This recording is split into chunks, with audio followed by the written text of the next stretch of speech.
నీకు ఒక కోరిక లేదా స్వప్నం ఉంది అంటే, దానికి అవసరమైన సామర్థ్యం గూడా ఉందని అర్థం అండి.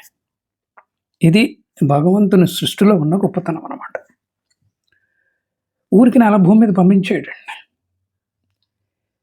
ఎప్పుడు పంపించాలి? ఎక్కడ పుట్టించాలి? ఏ తల్లిదండ్రుల ద్వారా పుట్టించాలి?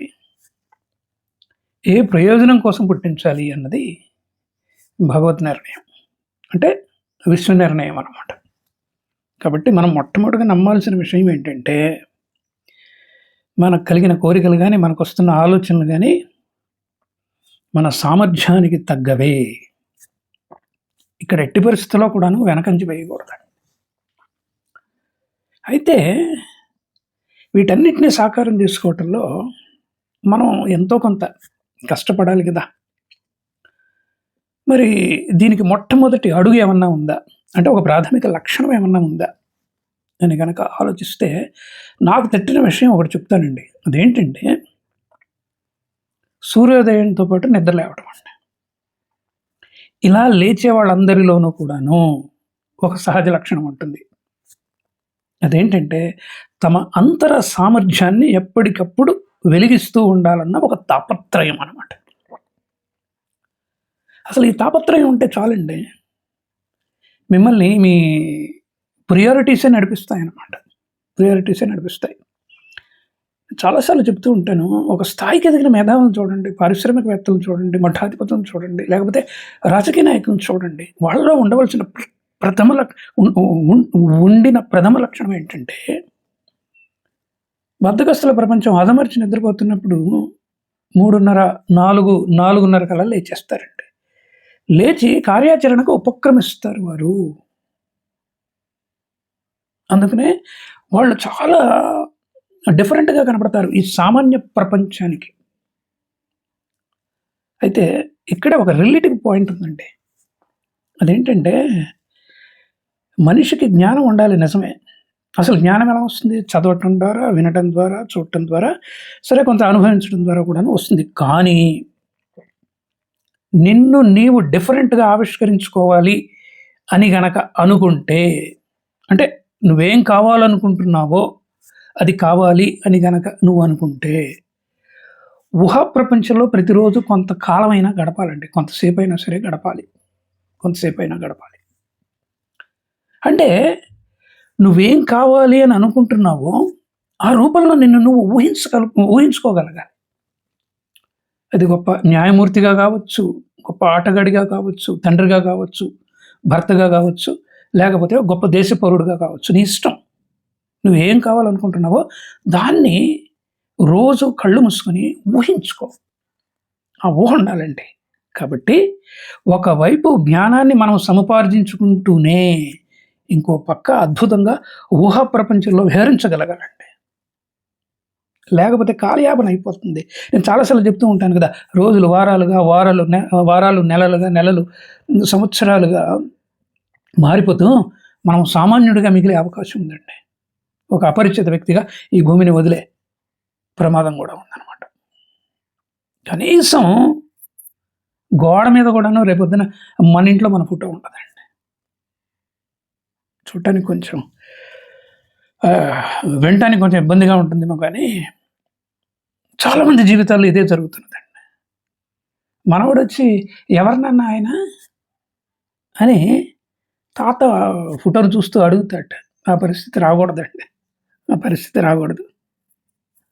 ఒక్కటండి, నువ్వు అనుకున్నది సాధించలేకపోతున్నావు అంటే అది నీ ఆలోచనలో అడ్డంకి తప్ప ఇంకేమీ కాదండి. ఇక్కడ ఇంకొక పాయింట్ కూడా ఉంది. అదేంటంటే, ప్రతి వాళ్ళు ఏమనుకుంటారంటే, నేను అతడి కంటే ఉన్నతుడిగా ఎదగాలి అని అనుకుంటారు. తప్పేం లేదు కానీ, అది పెద్ద గొప్ప విషయం ఏమీ కాదండి.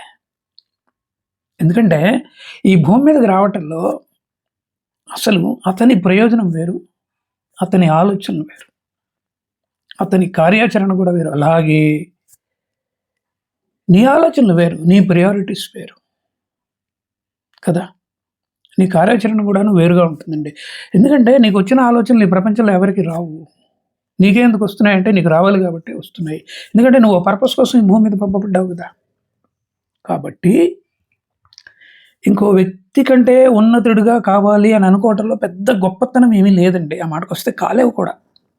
కాకపోతే ఏంటంటే నీ జీవితం ముందుకు నడుస్తున్న కొద్దీ నువ్వు నేర్చుకుంటూ ముందుకు వెళ్తూ ఉంటావు కదా అనుభవాల ద్వారా. కాబట్టి నీలోని పాత నువ్వు అంటూ ఒకడు ఉంటాడుగా. ఆ పాత నువ్వు కంటే ఉన్నతుడివి కావడమే నిజమైన జీవన సాఫల్యం అండి. అది నీలోని పాత నువ్వు కంటే ఉన్నతుడివి కావటమే నిజమైన జీవన సాఫల్యం. చాలామంది ఈ విషయాన్ని అర్థం చేసుకోకుండా ఈ జీవన ప్రయాణంలో అలసిపోతూ ఉంటారండి. అసలు ఉత్సాహము తపన ఉన్నంత కాలము జీవితంలో ఎప్పుడు అలసిపోవడం అంటూ ఉండదండి. ఈ అలసట అనేది నిజంగా నీ మనసు సృష్టి.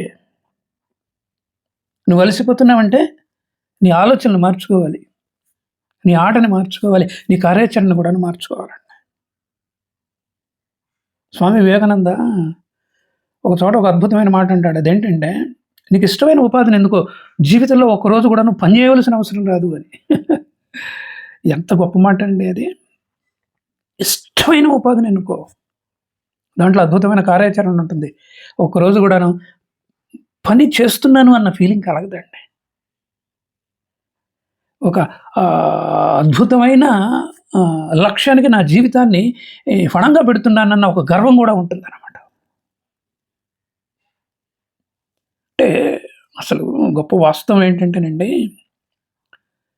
ఒక దిశానిర్దేశం, ఒక స్వప్నం లేని వారినే ఈ అలసట ఆవరిస్తుంది.